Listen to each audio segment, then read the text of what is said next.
On y va. Bonjour et bienvenue à ce téléséminaire du vendredi 4 novembre 2022. Nous avons le plaisir d'écouter Taoufik Charada, qui est un enseignant de mathématiques et ensuite inspecteur, et maintenant inspecteur général au ministère de l'Éducation en Tunisie, maintenant à la retraite, et président de l'ATSM, l'Association tunisienne des sciences mathématiques, depuis un certain nombre d'années. Il va nous expliquer le pourquoi et le comment, le pourquoi et le comment de l'Association tunisienne des sciences mathématiques. Taoufik, c'est à toi, merci. Bonjour Christian, bonjour tout le monde.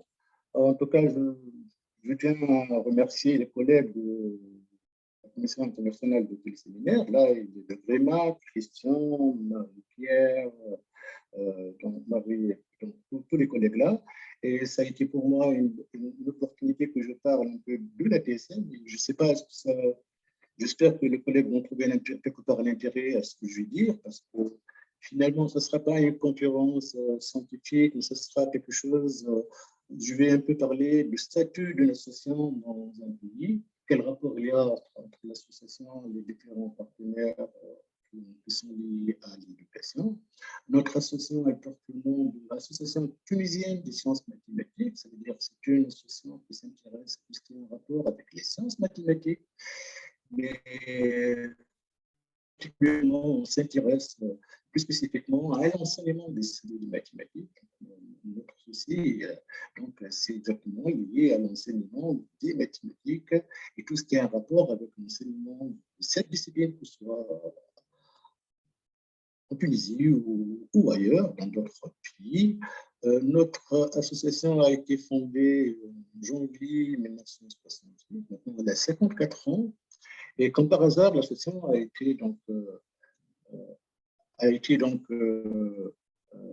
fondée suite à un changement de programme, parce que quelque part en 60, c'était un peu l'avènement de la première réforme scolaire en Tunisie, donc avec l'avènement de ce qu'on appelle les mathématiques modernes, là, donc et c'est à ce moment-là que la TSM a été fondée par un groupe d'enseignants universitaire et même inspecteur à ce moment-là, donc qui ont créé l'association tunisienne des sciences mathématiques. Et depuis, la TSM, depuis qu'elle est créée, a été créée, elle s'est assignée des objectifs, vous voyez devant vous, donc principalement 3 objectifs, je vais en parler pourquoi, parce que la question c'est les activités que réalise la TSM, pourquoi et quoi et comment. Maintenant, on vous dit par rapport à nos objectifs, donc les objectifs, la TSM s'est assignée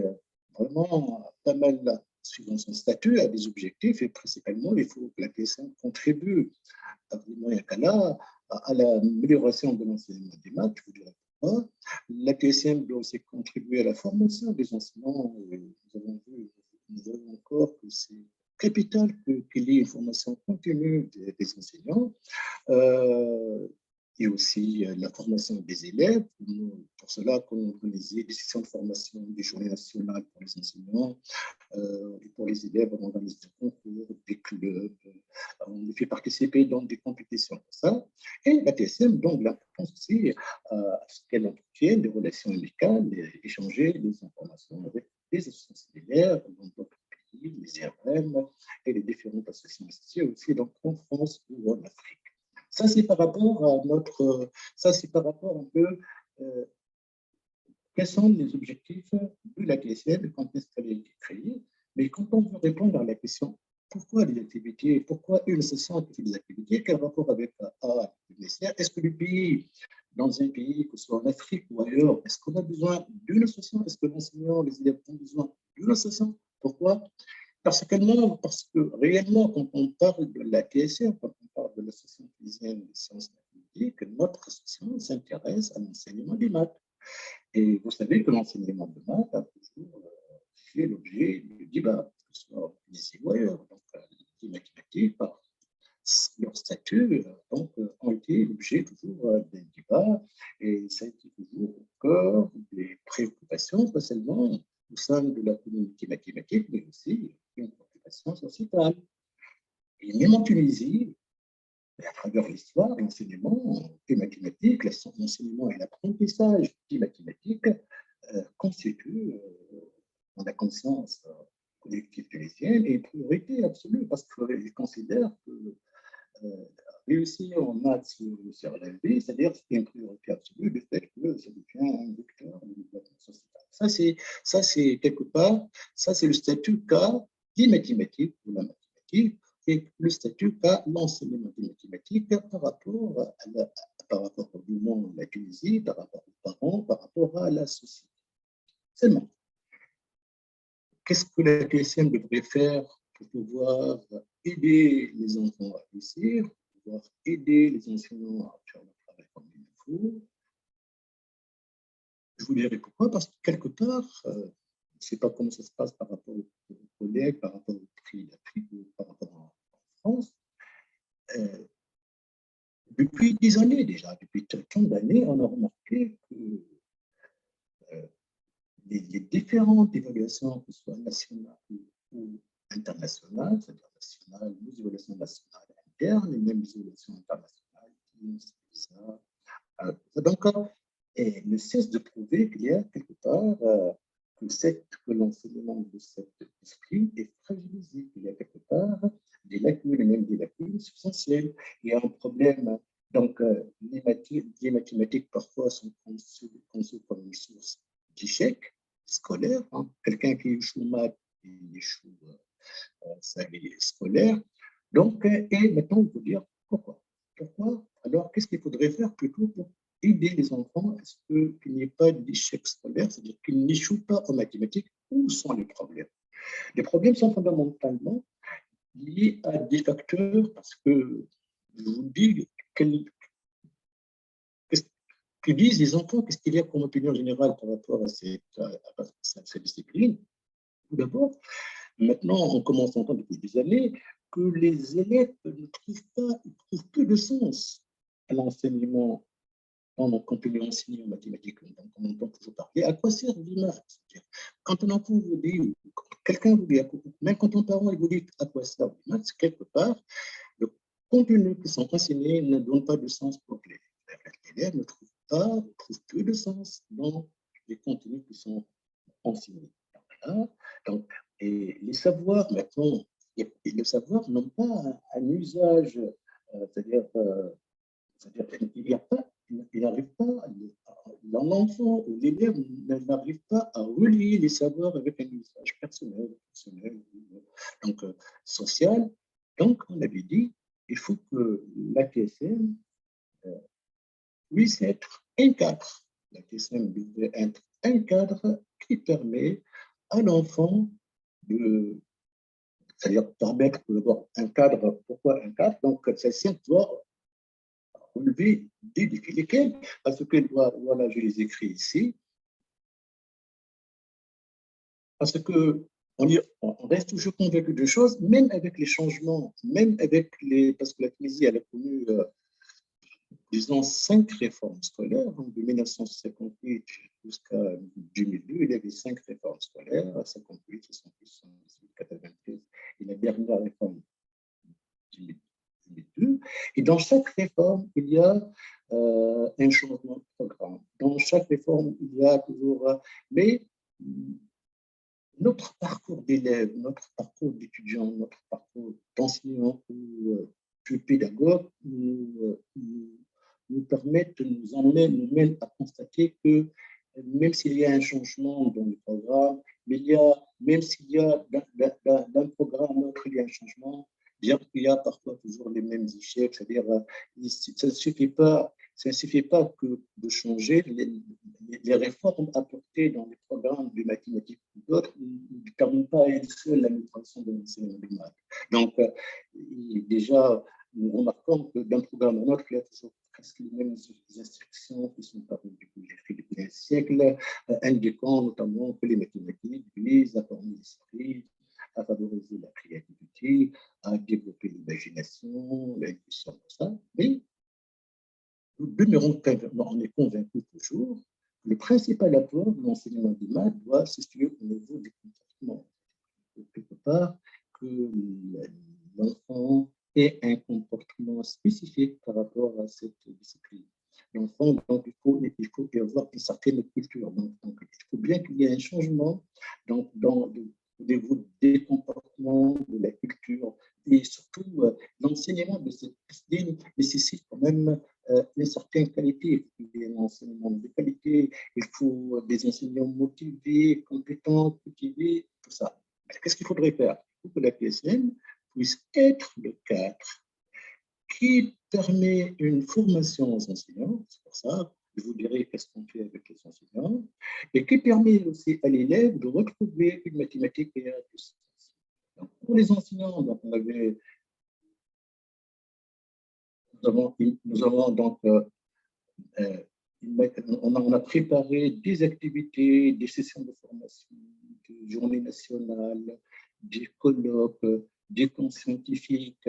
Tout ça, c'est pour donner aux professeurs la possibilité, l'opportunité de faire une réflexion par rapport à son métier, par rapport à sa pratique enseignante. Et pour les élèves, on offre le cadre pour faire des mathématiques et un lien avec sa vie, avec son côté personnel. Donc, on permet de faire des compétitions, d'être dans des clubs de mathématiques, donc, et de faire l'histoire des mathématiques, de découvrir un peu la beauté des mathématiques et redonner un peu le sens que peut-être on ne trouve pas en classe. Ça, c'est, disons, ça, c'est les objectifs principaux des activités de la TSM. Ça, si vous voulez, c'est le pourquoi, c'est-à-dire pourquoi le prix.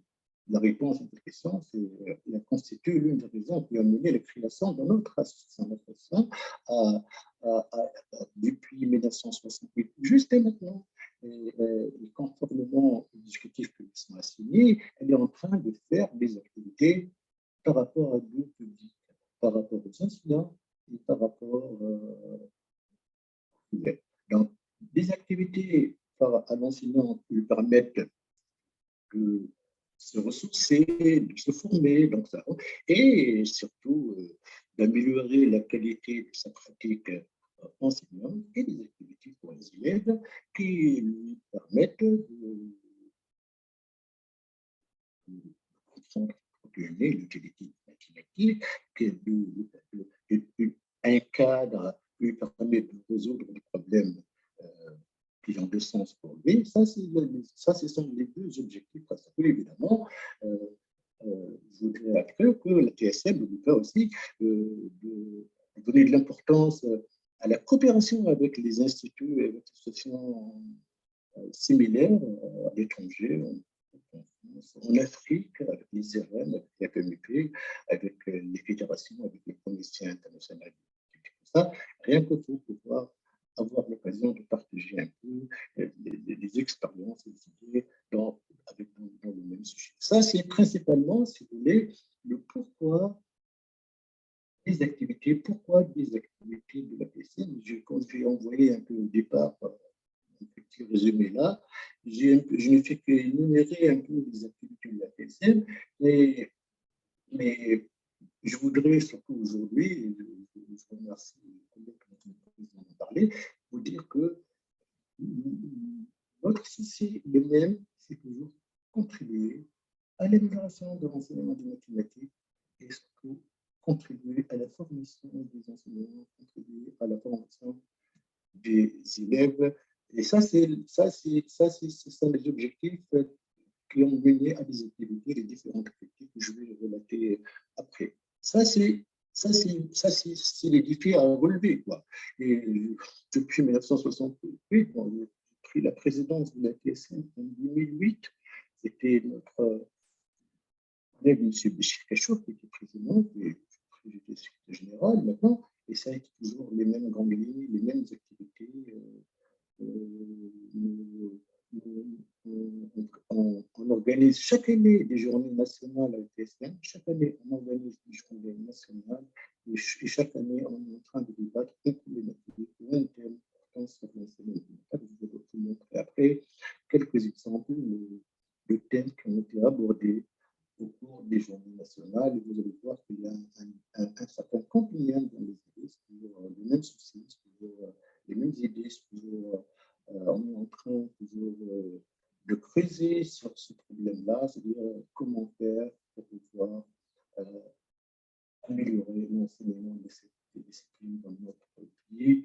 Et je peux vous montrer après les différents thèmes qui ont été traités au cours du journée nationale, puisqu'on aura l'occasion de voir avec nous pendant l'une des journées de FSM. Déjà, on prépare notre prochaine journée nationale. Ce sera du 20 au 20 décembre, jusqu'au 23 décembre, donc, portera comme titre le rôle ou bien l'apport des compétitions mathématiques dans le développement des compétences. Et on a fait le titre là, parce que quelque part, on avait vu que les compétences devraient être une opportunité ou bien pour l'élève puisse résoudre le problème, parce qu'il puisse mobiliser ses connaissances afin de faire quelque chose. Donc ça, c'est quand on parle de compétitions mathématiques, on est en train de parler de différents types de compétitions, les olympiades, les jeux mathématiques. Et chaque domaine de compétition a sa technique spécifique de résolution de problèmes de résolution. Donc là, quand on fait des activités avec les jeunes dans les Olympiades, c'est quelque part les bons qui s'intéressent à ces Olympiades, mais c'est aussi, on leur montre comment on puisse mobiliser des connaissances et des savoirs pour résoudre des problèmes. On leur permet de les faire avancer, de réfléchir, de voir ça. Et quand on fait des activités du jeu mathématique, ça concerne tous les élèves, du primaire jusqu'au secondaire. On espère à ce moment-là contribuer à la diffusion d'une culture mathématique, c'est-à-dire l'enfant regarde un problème du jeu mathématique, c'est un problème qui n'est pas tout à fait mathématique, ce n'est pas des mathématiques pures, c'est un problème qui est à son environnement, c'est un problème mais c'est pour résoudre un tel problème, il doit donc utiliser quelque chose. Ça, c'est notre comportement qui touche. Donc, vous voyez, quand on fait des activités, on n'est pas seulement en train de toucher les dons, mais aussi on pense à tous les élèves, quel que soit leur âge, quel que soit leur niveau, afin de les ramener, de leur donner l'occasion de faire des mathématiques. Oui. Je ne sais pas si vous voulez poser des questions, mais je peux continuer si vous voulez. Est-ce que vous voulez poser des questions bien que je continue? Non, je pense que c'est bon. Moi, j'ai pris quelques petites notes dans le chat, mais bon, vas-y, tu peux continuer. Bonjour Denise, je vais te couper le micro si tu veux bien, Denise. Alors, donc, je ne vais pas me répéter. Donc, le pourquoi, c'est ça. Le pourquoi, c'est-à-dire pouvoir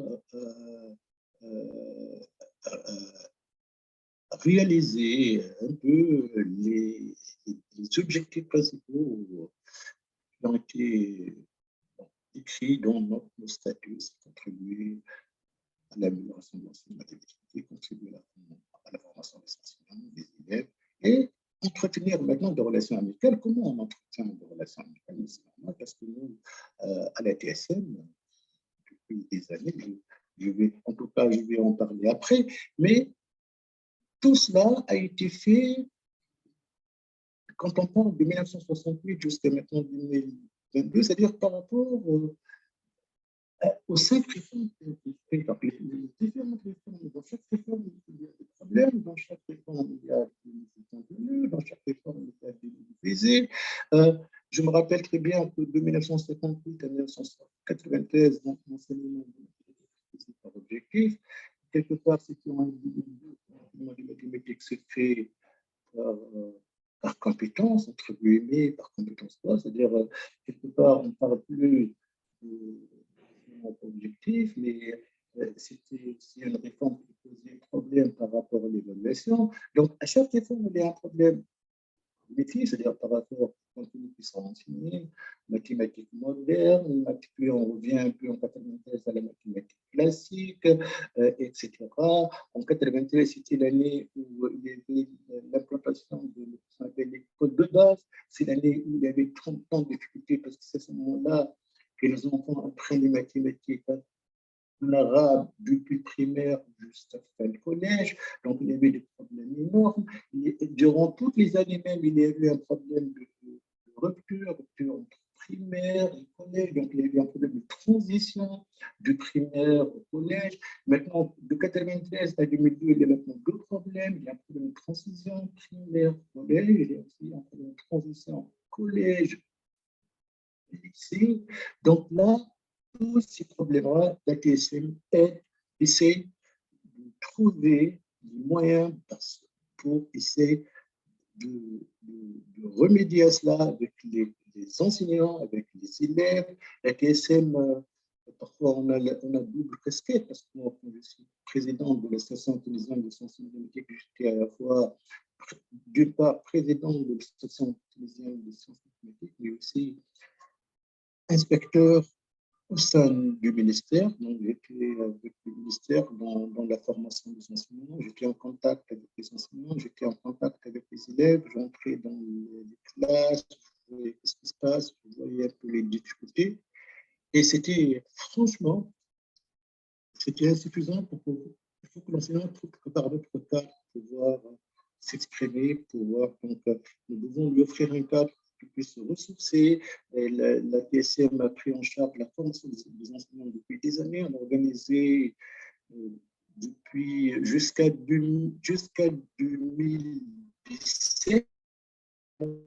des cours scientifiques en été, qui portaient sur l'enseignement des thèmes, la géométrie, la théorie des graphes. Quelque part, quand on avait introduit la théorie des graphes en 2002, donc on avait organisé la TSM des sessions de formation sur l'enseignement de la théorie des graphes. Quand on avait implanté, introduit la géométrie classique, donc on avait organisé des sessions de formation continue pour les enseignants pour les aider à se former aussi en événement, aussi bien surtout en statistique. Quand on avait introduit la statistique en 2002, on avait proprement introduit la statistique dans le collège et dans le lycée, donc on a PSM était là pour aider les enseignants à se former dans cette discipline. Et surtout, on avait parlé avec les enseignants à quelque part, quel sens on donne lorsqu'on enseigne la statistique. On est allé dans les établissements pour former des groupes d'enseignants, même on a travaillé avec des élèves parce que pour ne pas rendre l'enseignement de cette discipline comme uniquement un contenu déconnecté, il faut donner du sens à la moyenne, il faut donner du sens à l'écarté, il faut donner du sens maintenant. Et maintenant, la TSM a proposé un projet au ministère pour qu'on puisse enseigner prochainement, pas seulement la statistique descriptive, mais quand même une idée sur la statistique inférentielle. La statistique inférentielle, nous voyons que c'est possible qu'on puisse enseigner cette statistique maintenant dans des classes déterminées au lycée. Tout ça, le TSM est en train de contribuer par des idées, par des propositions. Et nous lorsqu'on organise des journées nationales au sein de la TSM,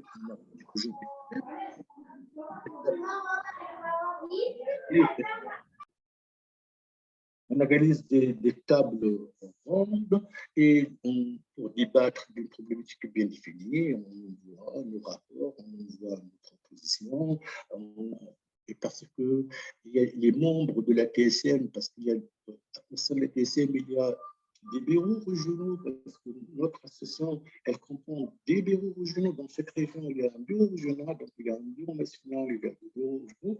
Et les membres de la TSM sont généralement des enseignants de la fonction publique, des enseignants de mathématiques.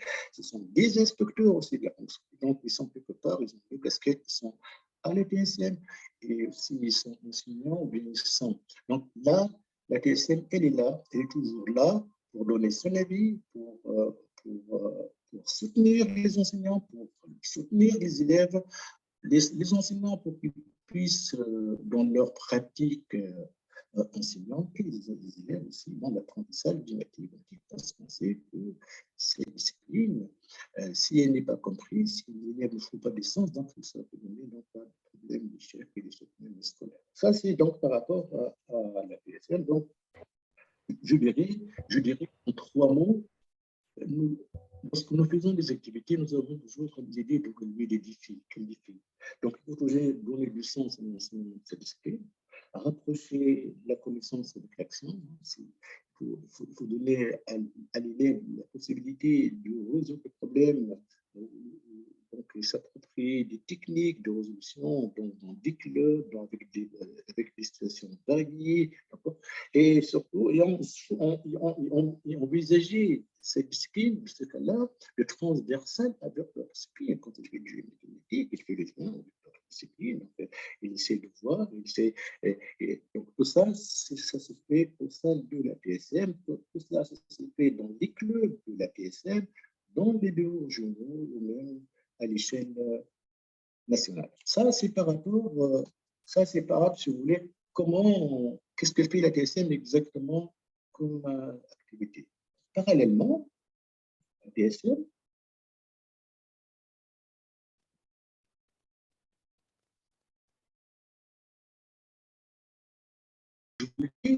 parce que la PSM, on l'avait dit comme objectif principal, c'est aussi avoir un lien de coopération avec les associations similaires, soit en Europe ou en Afrique.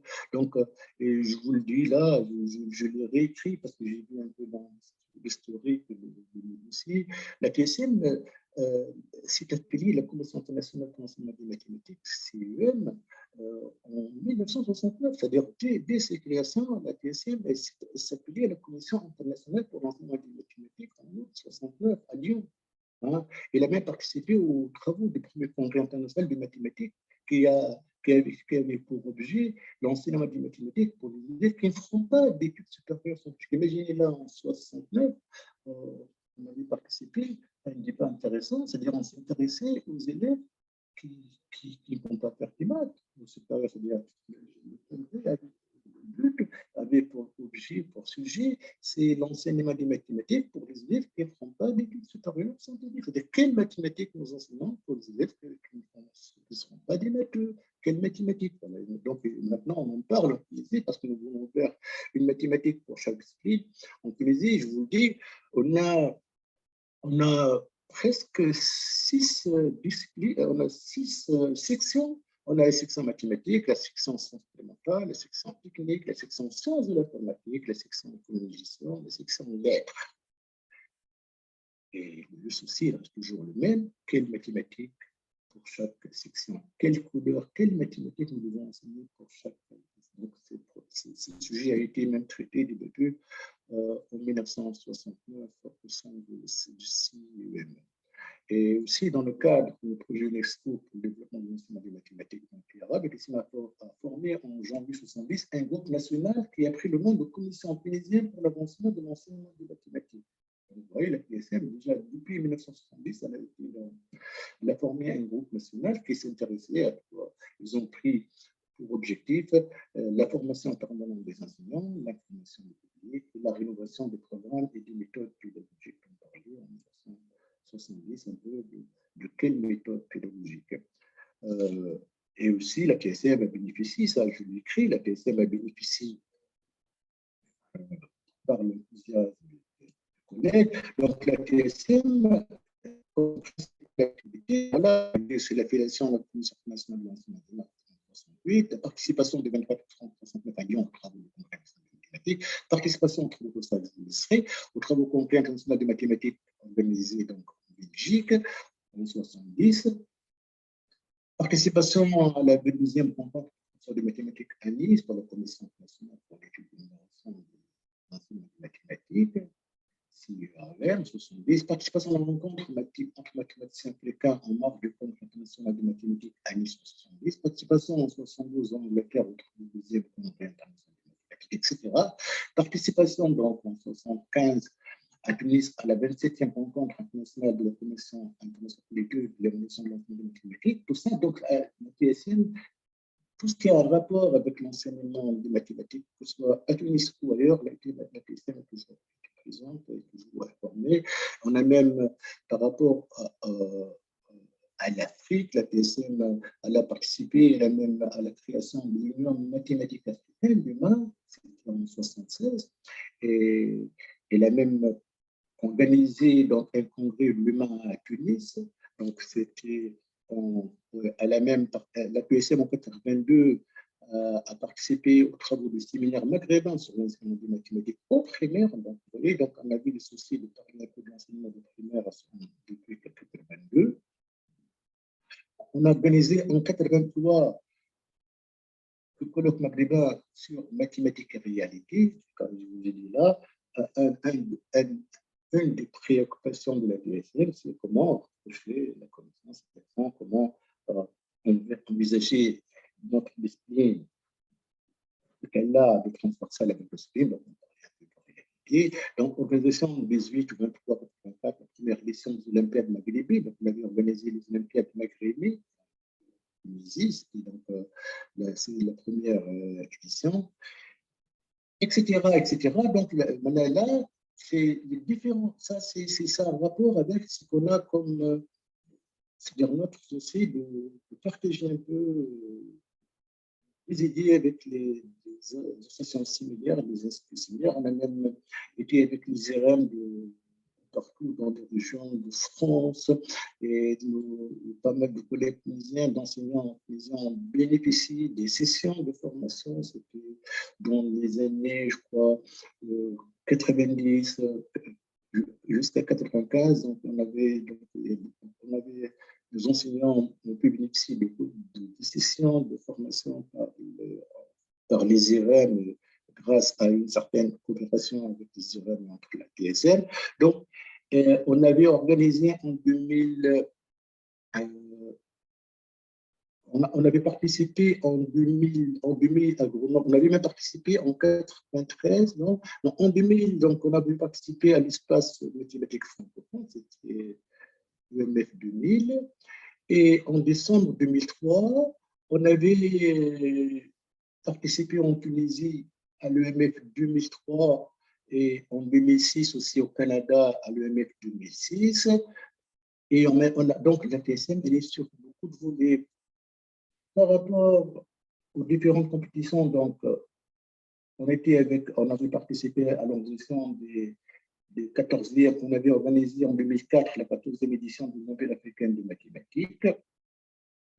En 2004, on avait donc organisé le 8e colloque maghrébin sur l'histoire des mathématiques. On avait participé aussi sur différentes éditions de l'Olympiade internationale. De 1981 à 2021, on a participé aux différentes éditions de l'Olympiade internationale des IMO. Comme aussi, on avait participé à un certain nombre d'éditions de l'Olympiade africaine et asienne. En 1990, à Paris, à la finale internationale du jeu mathématique, c'est-à-dire nous emmenons chaque année des enfants qui participent à la finale internationale avec d'autres pays européens. Donc là, on est toujours dans le même ordre d'idée, c'est-à-dire il faut donner la possibilité à l'élève de faire des mathématiques, c'est-à-dire quand on permet à l'enfant de faire des mathématiques, de participer aux Olympiades, c'est de lui donner la possibilité de s'exercer, de regarder, et aussi donner aux bons élèves la possibilité de participer aux différents championnats. Et on a permis, on a été de différents organismes pour réfléchir sur l'enseignement des mathématiques.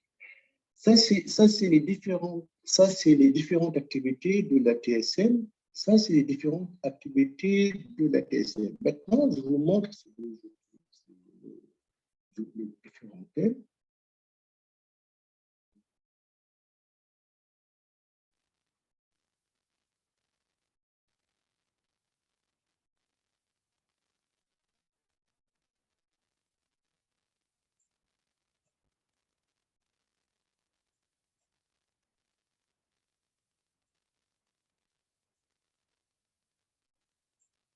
Est-ce que vous voyez le dépôt?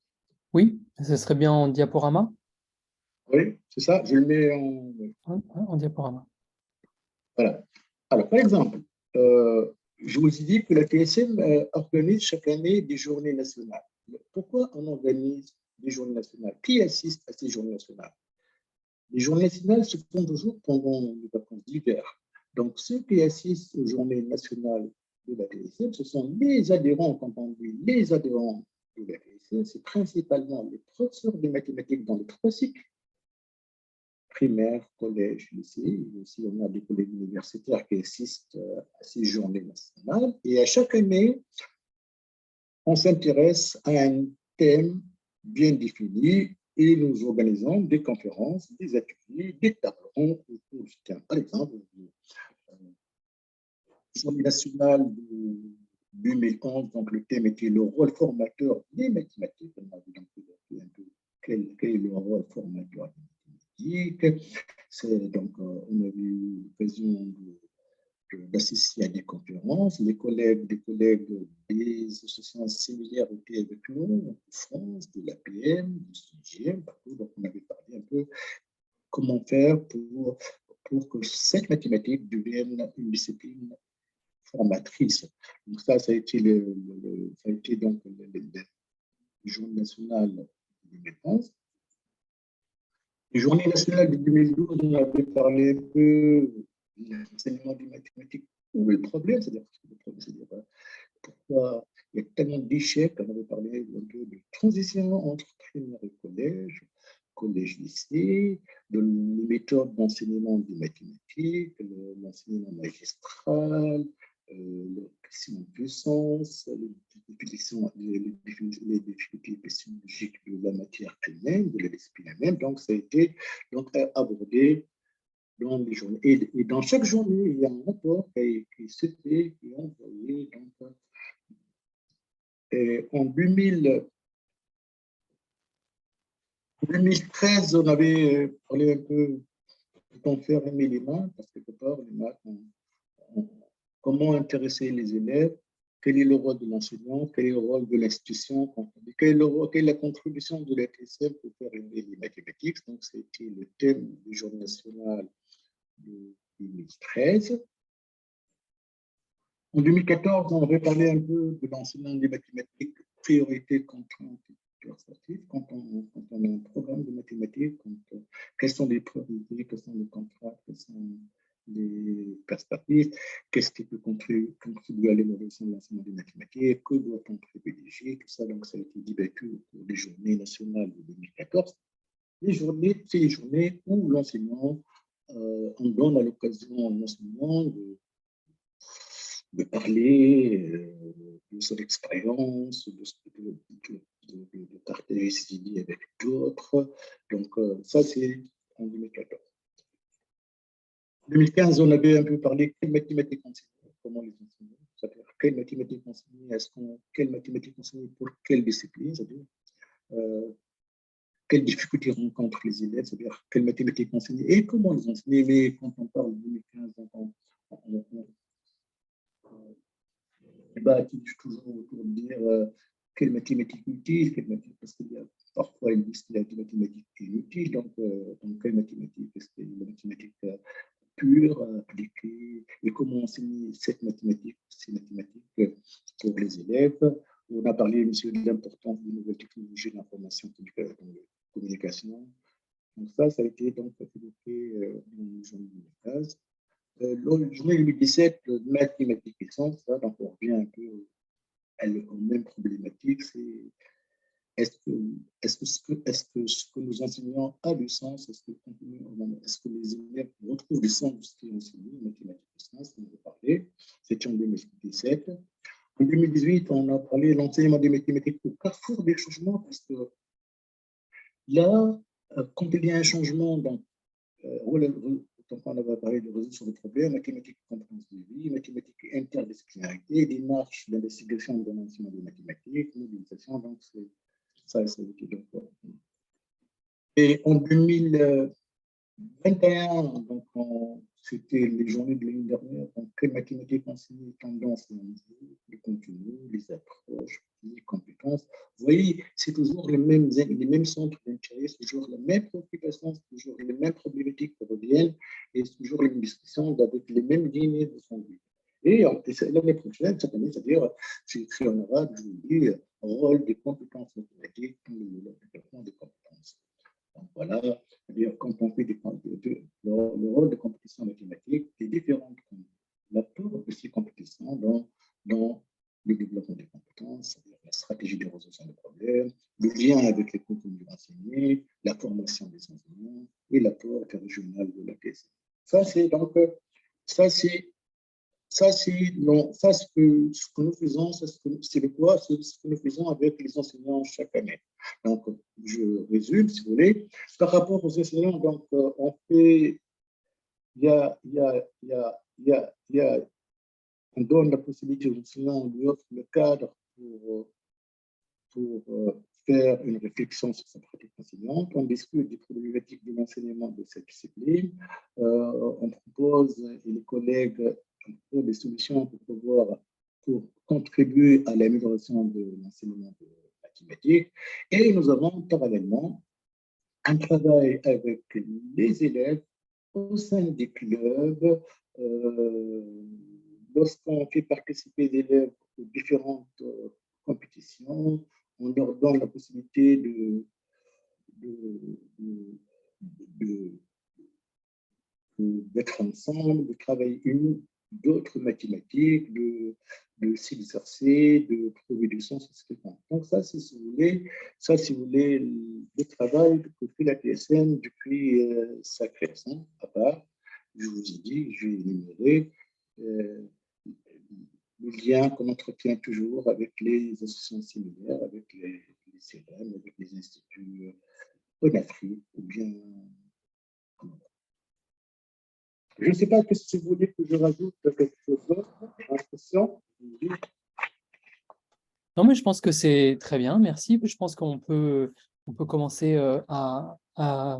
commencer une discussion avec les collègues des autres pays, voir en quoi, dans d'autres contextes, une telle association pourrait être utile, et s'il en existe, par exemple. Je pense que ça, c'est déjà la première chose. Donc, merci beaucoup, Taoufik. Donc, vous êtes les bienvenus à poser des questions. Donc, par exemple, Safia qui veut intervenir. Safia, s'il te plaît.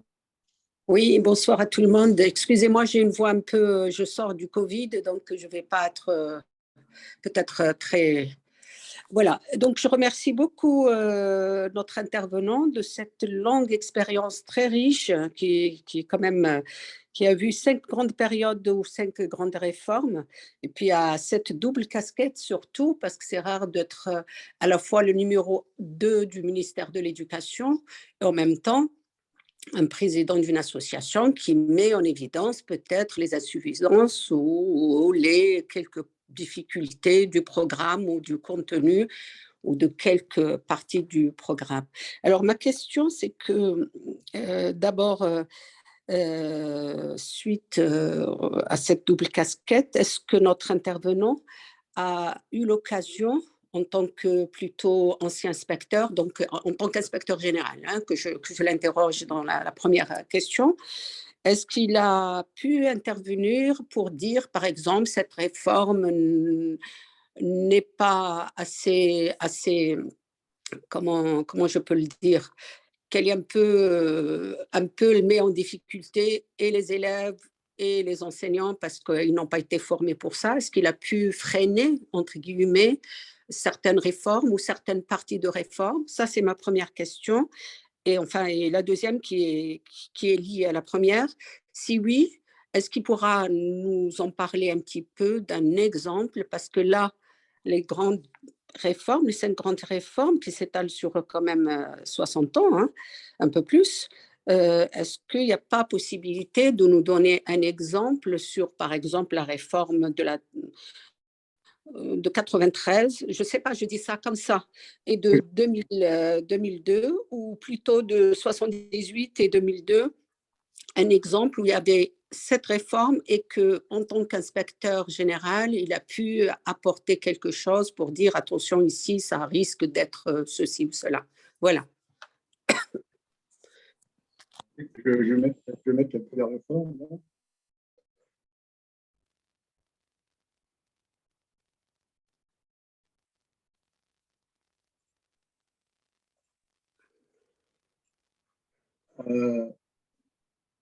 En tout cas, quelque part, en tant qu'inspecteur, oui, mais parce que quand on parle de réforme, c'est-à-dire quand on parle de la discipline elle-même en tant que discipline, il était question, je vais dire même en quelle année.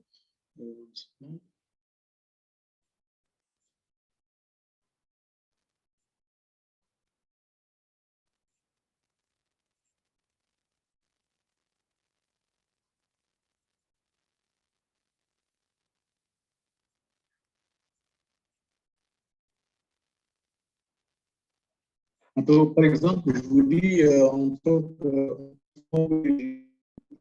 oui. Je suis à la fois inspecteur, oui, mais comme je pensais avant dans l'association, donc quand on est dans l'association, on a eu l'occasion de réfléchir librement sur les problèmes que rencontre l'enseignement des mathématiques.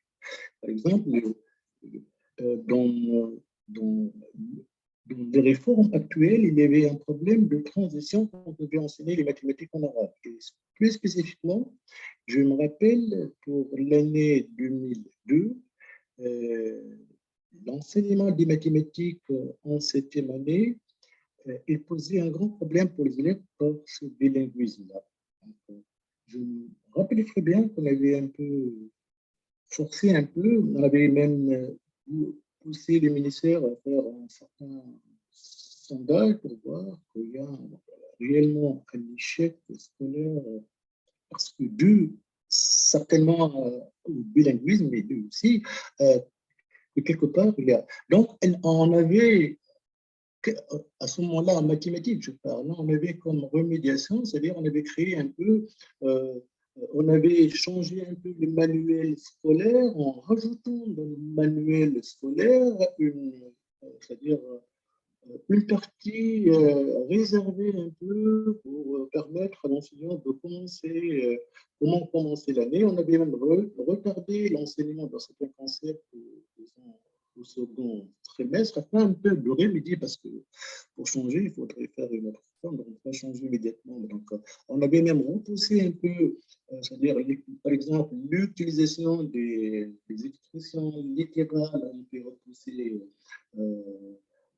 en second trimestre. On a même mené des actions de formation à l'échelle nationale avec les enseignants de mathématiques qui enseignent dans ce niveau-là, pour leur dire, non, vous commencez à enseigner les mêmes trucs presque de primaire, de sixième primaire, parce qu'il y a encore maintenant un problème, il y a un problème de langage, il y a un problème d'écriture, il y a aussi un problème conceptuel, donc il faut... Et donc, c'était un peu ça. Aussi, autre chose, lorsqu'on avait introduit la notion des graphes, et on avait vu que quelque part, il y avait un problème parce que la formation des enseignants n'était pas suffisante pour pouvoir enseigner ces disciplines avec une section bien décidée. Donc, on avait intervenu pour un peu changer le programme par rapport à ce domaine-là. Donc, mais c'était quand même c'était un peu des choses ponctuelles, c'était des choses ponctuelles parce qu'on n'avait pas la possibilité de tout changer, parce que vous savez qu'en Tunisie, il y a un manuel unique. Les élèves et les enseignants travaillent sur le même manuel. Donc, c'était un peu des remédiations ponctuelles par rapport à un domaine bien précis ou par rapport à un niveau précis. Pas parce que, mais parce que c'était l'avis partagé de tous les intervenants, que ce soit les inspecteurs qui ne sont pas dans la TSM. Donc, ça, c'est par rapport à chaque année. Comme je me rappelais très bien, il y avait une année où il y a eu un allègement de programme, parce que c'était en 1993, je crois, il y a eu un allègement de programme. Moi, je n'étais pas seulement... Oui, j'étais à ce moment-là un inspecteur, mais je ne suis pas dans le domaine. Il y a eu un allègement parce qu'il avait à ce moment-là, il y avait des disciplines. On avait introduit la géométrie classique là et ça posait problème. Donc, quelque part, on avait intervenu pour alléger le programme, changer un peu pour pouvoir donner la possibilité aux élèves d'apprendre. Ça se fait de façon ponctuelle. Mais maintenant, pour préparer la nouvelle réforme, donc avant de partir à la retraite, donc on était dans une commission, j'étais dans une commission nationale composée d'inspecteurs dans différentes disciplines, et on avait proposé un projet de curriculum. Et dans ce projet-là, on avait parlé vraiment des différentes défaillances qui étaient dans la dernière réforme de 2002. On avait même on avait même proposé des solutions. Il faut penser un peu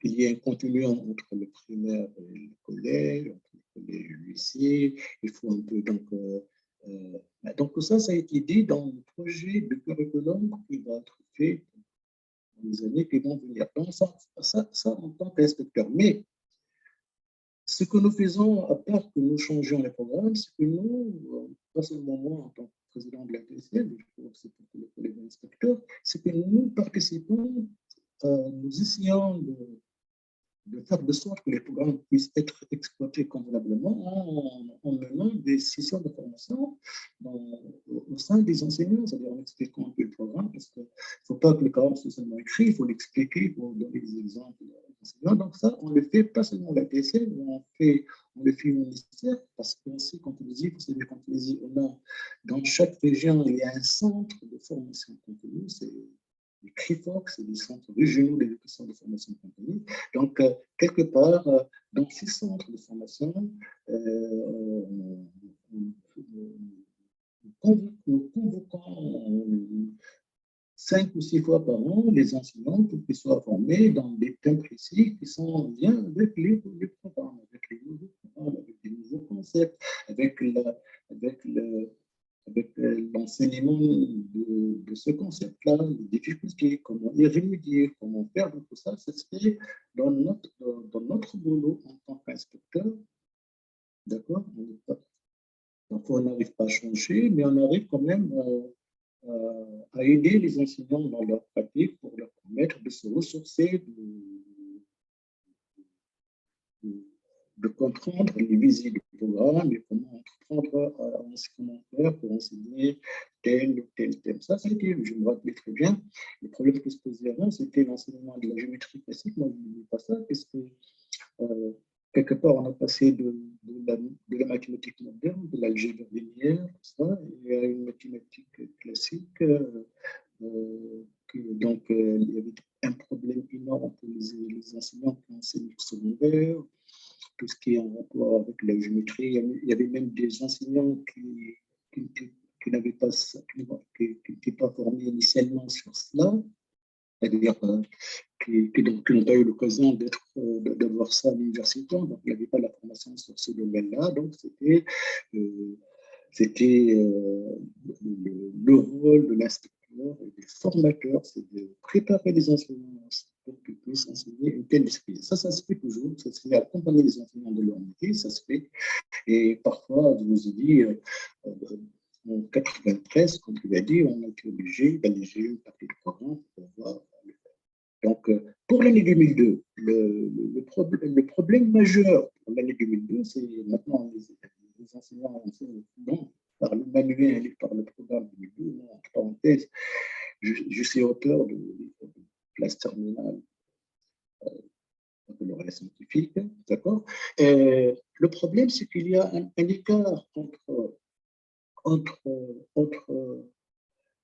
l'enseignement qui dit, entre parenthèses, enseignement par compétence, et les évaluations que se font, les évaluations que ce soit les évaluations sommatives ou les évaluations qui se font dans la classe. Donc là, il y avait un problème, c'est que le prof étudie, moi, si vous voulez que je fasse des activités avec les élèves, que je mette du temps pour qu'ils développent la compétence, tout ça, c'est au dépend du programme. Mais quelque part, quand j'essaie d'évaluer, c'est lors d'un DS, lors d'un devoir, donc, et ça a été un problème qui n'est pas encore eu. C'est-à-dire qu'il y a un écart entre ce qu'il dit c'est-à-dire lui, il est en train de travailler avec les élèves, les activités pour pouvoir développer des compétences, mais quand il évalue, c'est presque une relation. C'est comme l'évaluation pour objectif, là, c'est-à-dire qu'il est en train de poser des questions fermées, tout ça, parce qu'on n'a pas pensé, lors de l'implantation du programme 2012, à faire aussi l'accompagner par une évaluation spécifique. Donc, ce qui fait que je peux dire franchement que ce n'était pas vraiment un enseignement par approche de compétence, c'est un enseignement qui ressemble un peu à un enseignement par objectif.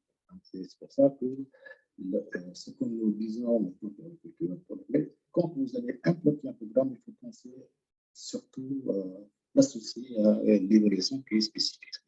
Donc, un programme, il faut toujours mettre l'évaluation qui correspond à ce programme. Ok, merci Toufik pour c'est délicat quand même, hein, d'être partie prenante et d'être aussi associatif, c'est quand même très délicat. Est-ce qu'il y a des... donc, il y a Richard Cabassu qui devait partir et qui te passe le salut en tant que représentant de l'association des professeurs de mathématiques de l'enseignement public en France, la PMEP. Et donc, il remplace maintenant Michel Fréchet au sein de la PMEP en ce qui concerne les relations internationales et donc de la Fédération francophone des associations pour l'enseignement des mathématiques. Et voilà, donc est-ce que peut-être que tu peux parler de cette collaboration internationale entre les associations pour l'enseignement des mathématiques? Oui, je l'ai un peu dit, mais je le redis, la PSM entretient des relations depuis qu'elle a été créée avec surtout, la PSM a été toujours présente dans les séminaires et les journées nationales de la PMEP. Et nous avons toujours le plaisir d'inviter des collègues de la PMEP pour participer aux travaux des journées nationales de la TSM. Donc, pourquoi? Parce que quelque part, nous sommes toujours convaincus qu'il faut qu'il y ait quand même un échange d'expérience par rapport à ces mêmes soucis, que ce soit en enseignant en France ou en enseignant en Brésil, on a les mêmes soucis. Donc, Michel a intervenu beaucoup de fois à Tunis dans des thèmes différents. Donc, il y avait aussi Eric Barbazou, le président de la PM, était avec nous. Donc, il a participé. Les Tunisiens, les collègues tunisiens, les enseignants ont eu l'occasion d'écouter des collègues de l'APM. Nous espérons aussi écouter d'autres collègues prochainement, parce que c'est intéressant que l'enseignant tunisien puisse avoir une idée de ce qui se passe ailleurs dans l'enseignement des mathématiques. Moi, quand on avait pour la Fédération francophone des associations pour l'enseignement de maths, moi je suis vice-président de cette fédération qui a été créée à Bruxelles, pas à Bruxelles, mais en Belgique, c'est dans une région près de Bruxelles. L'idée était quoi? L'idée était de créer un cadre qui réunit les associations francophones qui s'intéressent à l'enseignement des mathématiques. Créer un cadre qui permet aux différentes associations dans des pays différents de nous faire part de leur expérience par rapport à l'enseignement des mathématiques, aux actions qu'ils font pour améliorer l'enseignement des mathématiques dans leur pays. Jusque-là, cette fédération trouve du mal à trouver le créneau pour pouvoir marcher, je ne sais pas pourquoi, mais on est toujours convaincu qu'il faut travailler, il faut réunir les associations francophones qui s'intéressent aux mathématiques, qui s'intéressent à l'enseignement des mathématiques. Et nous, à la TSM, on avait invité 2 fois les membres de la Fédération francophone en Tunisie lors des journées nationales pour qu'ils puissent un peu parler un peu des expériences des associations qui sont dans la Fédération. L'enseignement des mathématiques, c'est l'affaire de toute la communauté mathématique, pas seulement des Tunisiens. Donc, c'est tout ce qui est qui sont en lien avec l'enseignement de cette discipline. Donc là, c'est pour cette raison que la Fédération francophone pour l'enseignement de mathématiques a été créée. Donc, et nous espérons que ce soit surtout proposé. Il faut bien qu'il y ait des occasions pour qu'ils réunissent les différentes associations pour ceci l'amélioration de l'enseignement des mathématiques. Très bien, merci. Moi, je serais intéressé par entendre Marlène ou Ousmane ou Bomboma ou d'autres pour savoir comment ça se passe dans les autres pays, comment les associations, comment les professeurs de mathématiques s'associent de manière à pouvoir être une force de proposition comme l'est la TSM en Tunisie. Marlène, Ousmane ou Khalid, Salimata, est-ce que vous avez est-ce que vous pouvez nous partager vos lumières?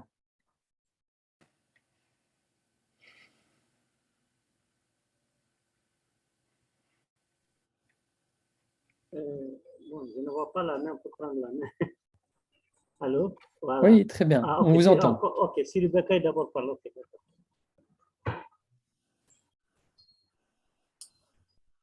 Voilà, merci bien Taoufik pour cet exposé qui nous a beaucoup édifié. Moi, je ne vais pas parler de l'expérience malienne. Je laisserai Ousmane ou bien Salimata ou Amadou parler de ça, mais j'ai quelques petites questions. Parce que je vois qu'il y a une grande similarité entre la Tunisie et le Mali concernant, par exemple, l'enseignement, le médium d'enseignement. Par exemple, vous avez dit que vous commencez à enseigner jusqu'en 6e année en arabe. Au Mali, nous enseignons, nos projets, c'est d'enseigner, faire l'enseignement en langue nationale. Bon, nous avons vécu une certaine expérience dans ce domaine. Le problème qui s'est posé à nous, c'était la transition. Elle a été très mal gérée par les enseignants et également les universitaires n'ont pas été associés pour pouvoir travailler, pour pouvoir solutionner ce problème-là. Bon, je ne sais pas comment la transition se passe au niveau de la Tunisie, comment c'est géré. Ma deuxième question aussi, c'est que vous dites que vous avez un manuel unique. Au Mali, effectivement, nous aussi, nous avons un manuel unique. Et le problème que ça pose, c'est que ce manuel-là est pris comme document de travail, mais en même temps que comme programme. Les enseignants n'ont pratiquement pas de connaissance du programme. Ils se contentent de ce manuel et cela appauvrit vraiment l'activité mathématique en classe avec les élèves parce qu'on résout simplement les exercices ou bien les activités qui sont dans le programme, plutôt dans le manuel, et on ne va pas chercher ailleurs. Et ce qu'on constate, c'est que nous avons un exercice, une solution, un exercice, une solution, et les élèves ne s'épanouissent pas dans ces conditions-là en classe. Voilà. Merci.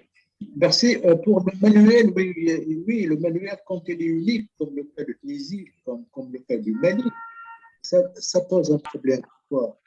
Parce que ce manuel qui est unique, il est considéré comme un support didactique pour les enseignants. Parce que moi, en tant qu'enseignant, j'utilise le manuel pour gérer des activités d'approche, pour introduire pour faire travailler les élèves en classe selon une technique extrêmement précise. Et ce même manuel-là, entre les mains de l'élève, il y a un cahier d'exercice d'auto-évaluation.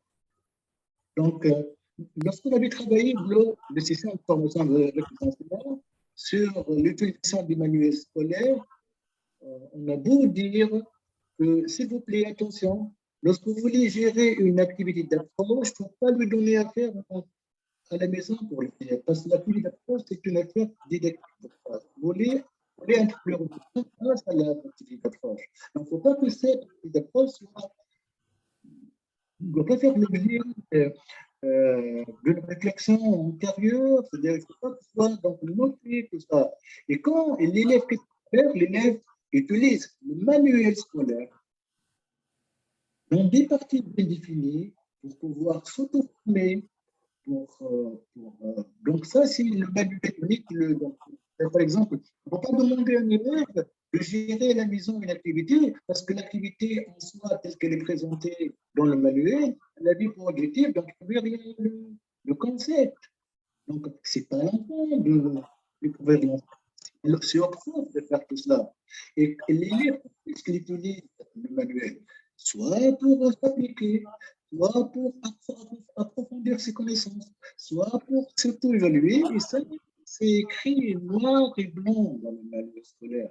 C'est écrit, les auteurs, ils ont explicité leur intention à cela. Et ça a été écrit au début du manuel. Mais, quelque part, il y a un problème maintenant dans l'utilisation du manuel scolaire. Maintenant, par rapport au programme, on est d'accord tous que le manuel n'est pas le programme. Le manuel n'est qu'une lecture de programme. Donc, le professeur peut faire son cours indépendamment du manuel. D'accord? Donc, quelque part aussi, on dit aux enseignants, attention, le manuel n'est pas le programme. Le manuel peut traduire. C'est une vision de l'auteur par rapport au programme. Vous pouvez faire votre cours indépendamment du manuel. C'est pour ça le problème dans le manuel unique, c'est pas l'élève qui fait le prof qui peut s'arrêter, qu'est-ce qu'il fait. Voilà. Donc, c'est toujours le même problème. C'est toujours parce que le manuel. Et maintenant, vous m'avez dit, c'est ça, c'est pour le manuel. Par rapport à quoi, je ne sais pas, l'autre, vous m'avez dit sur les associations, quoi. Par rapport la question sur le manuel, vous répondez, mais par rapport à quoi, vous m'avez dit. Oui, la deuxième question, c'est par rapport à la gestion de la transition, l'enseignement en français et ensuite l'enseignement en arabe, ensuite l'enseignement en arabe, le moment de transition, la phase de transition, la gestion. La phase de transition, c'est là où nous essayons d'accompagner les enseignants pour leur expliquer comment ils font. Déjà, vous savez, qu'est-ce qu'on fait? On organise même des rencontres entre le professeur de la dernière année de primaire et le professeur du début de collège. Pourquoi on fait ces rencontres-là et ces expériences-là pour que l'enseignant de première année collège sache qu'est-ce qui se passe qu'est-ce qu'on nous occupe de l'enfant en primaire et que l'enseignant de primaire aussi. Parce que ce n'est pas seulement une question de langue. Ce n'est pas une question de langue. Oui, d'accord, il y a une question de langue. Mais la question fondamentale, c'est une question aussi de transition conceptuelle. C'est-à-dire, il faut bien que la transition soit. Donc, il faut bien que. Donc, qu'est-ce qu'on fait, nous? On a fait un changement, comme l'a dit la collègue, qu'est-ce que vous avez fait pour remédier un peu aussi le plus là?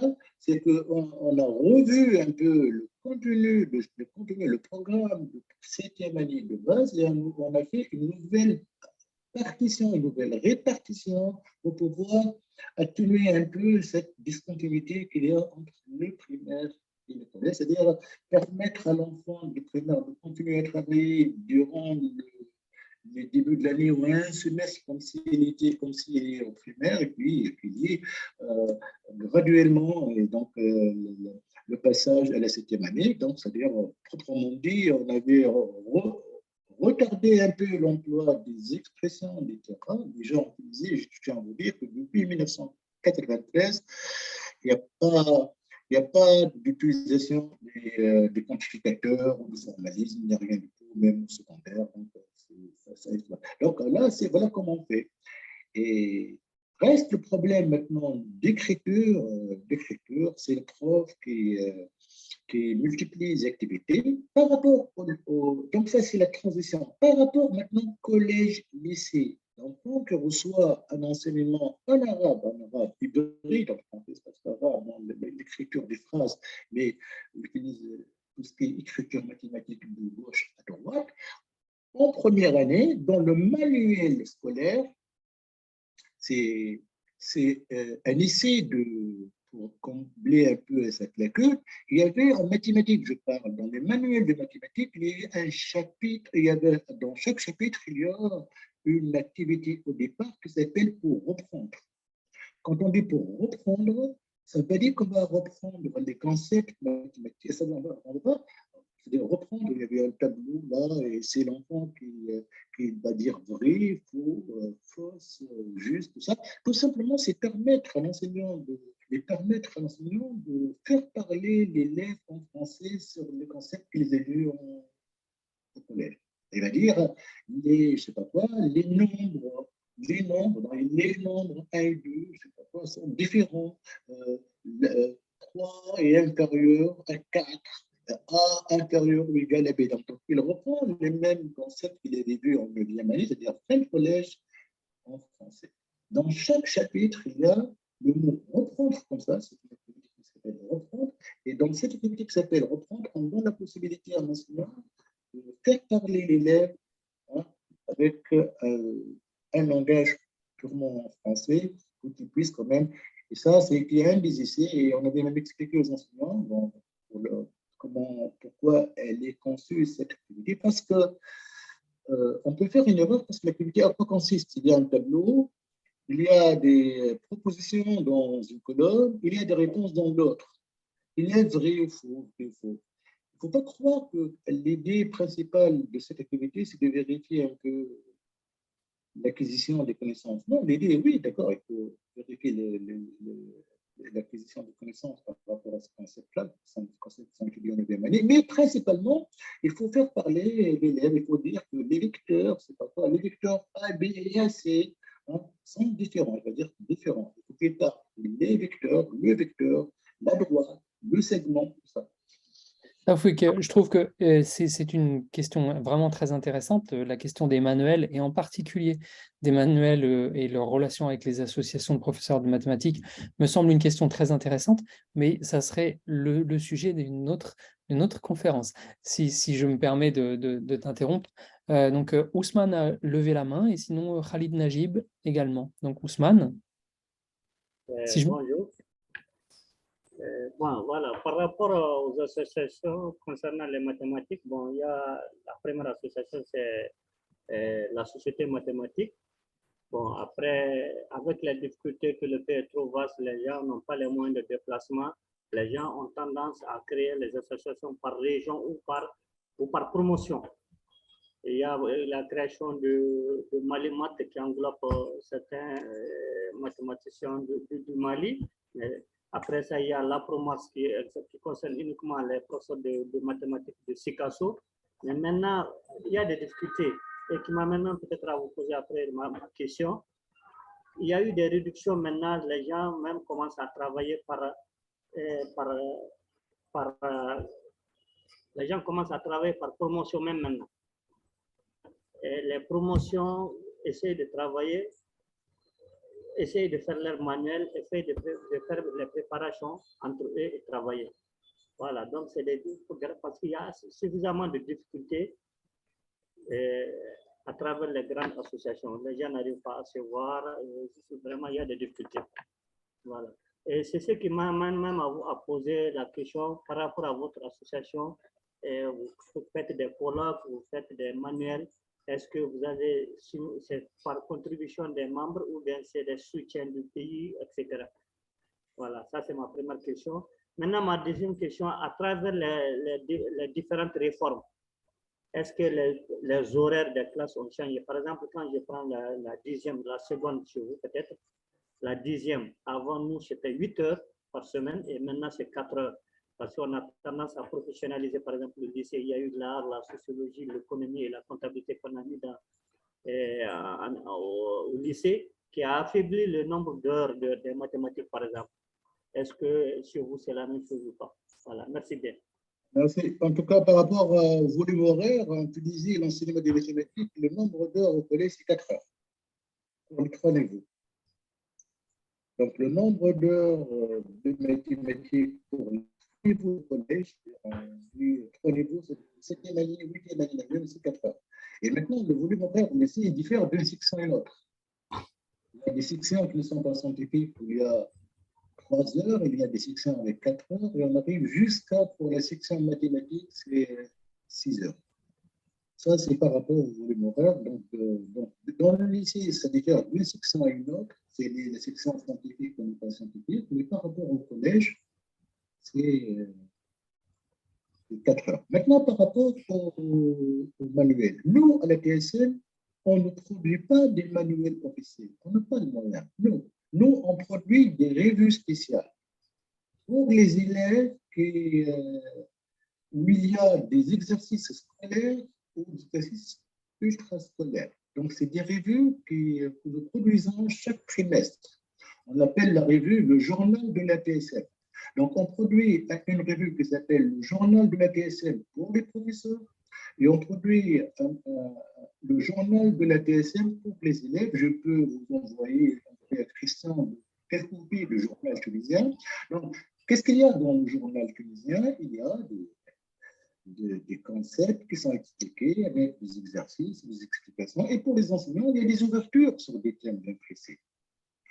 Donc, ça, c'est ce que nous produisons la TSM. Avec quoi? On produit ça avec nos moyens. On les donne aux élèves et aux enseignants avec des prix qui sont des prix de la production de Et donc, parallèlement, la TSM produit ce qu'on appelle un bulletin de liaison et d'information. C'est-à-dire l'enseignant il est formé chaque trimestre sur ce qui se passe comme activité au sein de la TSM. Donc, il y a pour l'enseignant, il y a le bulletin de liaison, on appelle Miftah Hissab, c'est la clé de calcul là. Et pour les élèves, on produit une revue qui s'appelle Oman Khir et une revue par trimestre qui s'appelle le journal de la TSM. Il y a un journal pour les enseignants, il y a un journal pour les élèves, et les élèves trouvent dans ces journaux-là tout ce qui a un rapport avec ce qui est enseigné par rapport à leur niveau géométrique, théorie de nombre, analyse, statistique. Et l'enseignant trouve des ouvertures même et des thèmes qui sont approfondis. Calcul des probabilités, l'intégration, les proportionnalités, tout ça. Donc ça, c'est la TSM qui le fait. Ce sont les collègues universitaires et les collègues de la TSM et des inspecteurs. Merci bien, Toufik. Khalid Najib se proposait d'intervenir.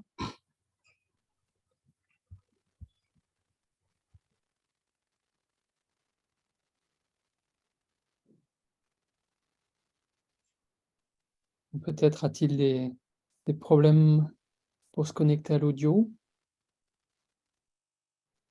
Y a-t-il d'autres questions?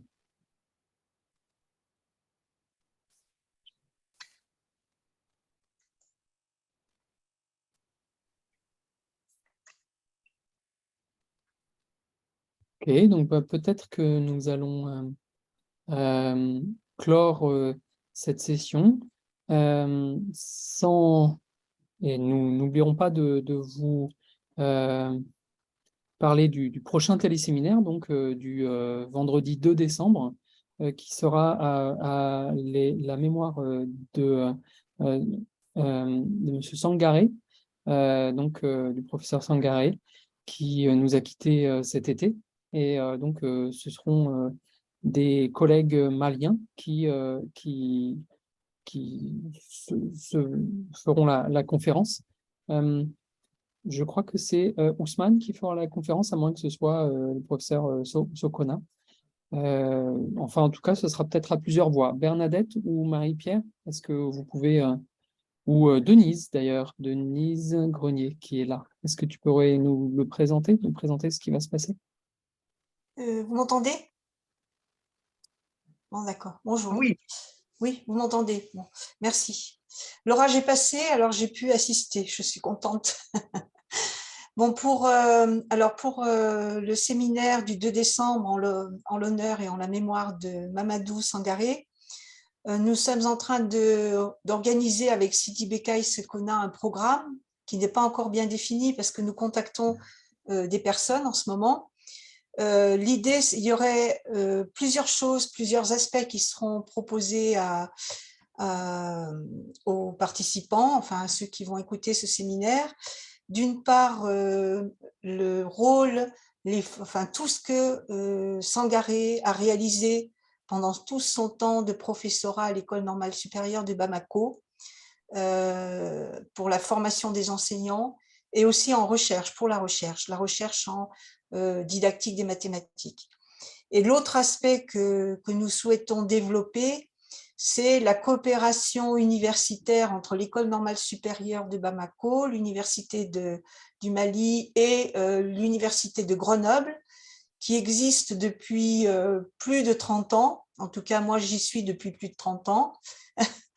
Et qui a été très, très formatrice. Il y a eu des thèses, il y a eu donc beaucoup de formateurs qui ont été formés, beaucoup de personnes qui sont retournées au Mali et qui travaillent en recherche au Mali. Et nous souhaitons aussi montrer les effets de cette collaboration, de cette coopération qui a vraiment été non-stop et qui a été formidable et qui maintenant est un petit peu au repos depuis 2-3 ans pour des raisons diverses, à la fois politiques et à la fois sanitaires. Il y a eu beaucoup de choses qui ont été... mon dernier voyage a été annulé pour des raisons sanitaires, etc.